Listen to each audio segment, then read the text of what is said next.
So, the average family spends over $9,000 on their baby's first year, and that does not include childcare.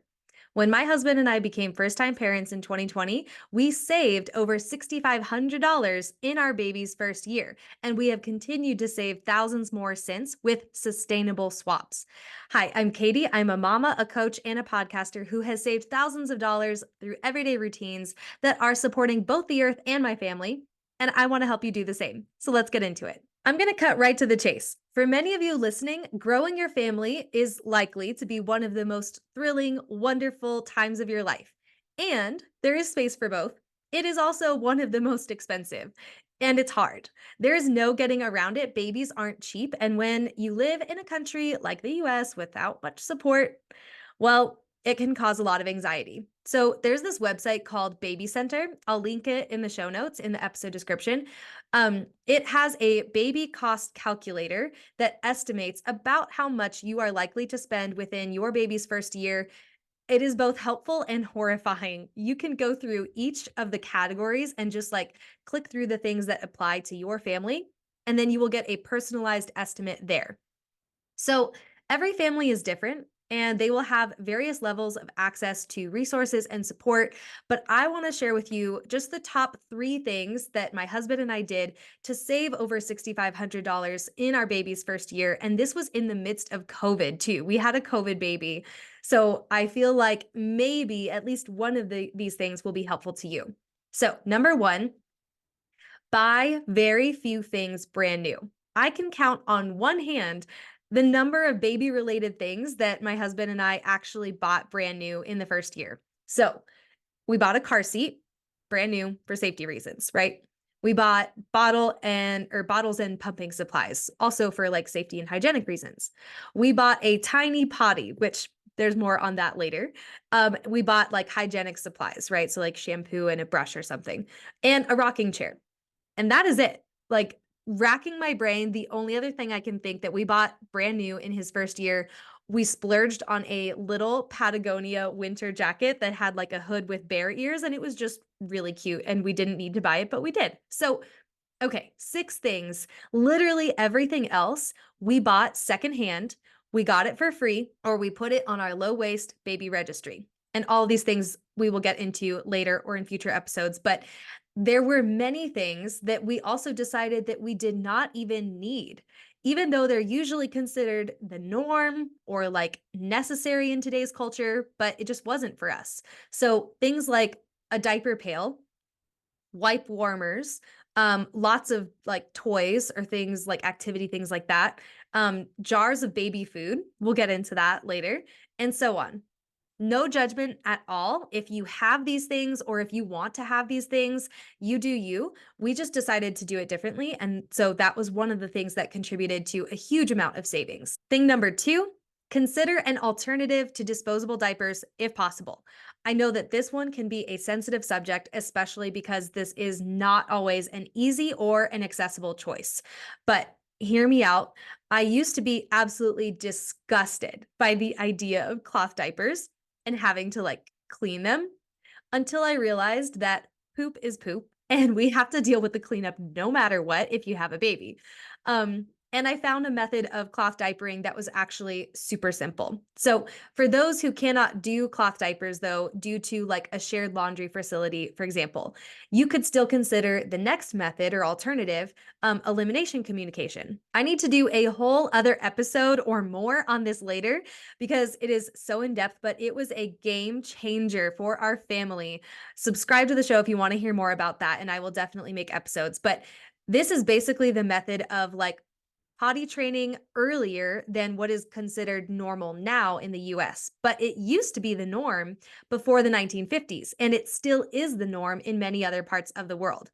So, however, you might be able to reduce your reliance on disposable diapers or at least like cut back the amount of them, that will cut back on the nearly $1,100 to $1,500 spent each year on things that will be thrown away, disposable diapers and disposable wipes. Not to mention that a single diaper takes over 500 years to decompose, just rotting in the landfill. So gross. So consider it if you possibly can. And the third thing that we did that has saved us a ton of money, saving yourself a ton of time and money by feeding your baby slightly altered versions of the same food that you eat when it comes time to transition to solid foods. So instead of the jars of baby food or the pouches of baby food, like I mentioned earlier, we didn't buy any of those. Like we very rarely buy squeezy pouches, and we only did that once he started to get into like a more mobile toddler phase. But we also bought like the reusable squeezy pouches that we can just make our own smoothie and then refill them every week. Anyway, so similar to what I mentioned with EC or elimination communication, this method of feeding your baby slightly altered versions of the same food that you eat, that used to be the norm in the US before the 1950s. It still is the norm for many families around the world. So we don't actually need baby food. There's really no such thing as baby food. It's a made up concept. And I totally know how convenient it can be at times to rely on squeezy pouches or jars of baby food or whatever it is in a pinch.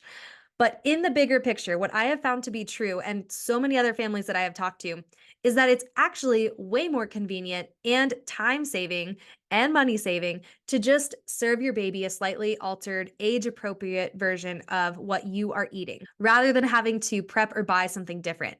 So you can save around $400 a month by doing this. I am not a pediatrician, I am not a nutritionist, but I know a whole team of them over at Solid Starts. I will link them in the show notes. You definitely want to go check them out if you haven't heard of them already.